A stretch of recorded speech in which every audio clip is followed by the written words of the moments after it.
Hello guys, bumili ang person ng pugita at magluluto siya ng adobong ginataang pugita. Pero bago ko niluto ay akin muna nilamas sa asin para mawala ang lansa. Pagkatapos aking inilaga para ito naman ay lumambot. At ayan na nga akin nang ginagayat ng maliliit.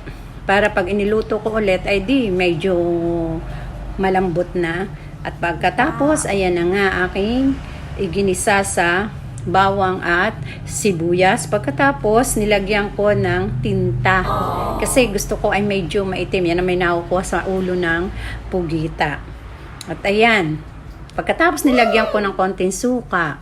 Ang paboritong suka ng asawa ko kay Nerian. Sa aking anak, nagtitinda kasi siya yan. Yan, sinunod ko ay ang gata. Bumili na lamang ako sa pack. Kailangan, pag inilagay mo, hindi masyadong mainit para hindi mabuo ang gata. Ayan na nga. Sinunod ko ay nilagyan ko ng konting dinikdik na sili at paminta. Sunod ay syempre, ang magic sarap. Ang masarap na magic. At ayan na, unti-unti nang naluluto, kailangan ay paigahin. Ayan na, luto na, pwede na tayong mag-inom. Charot.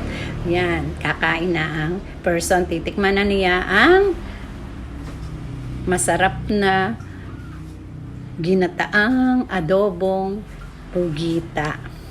Kumain na ako ng saging. Hindi pwedeng mawala. Pagkatapos kumain.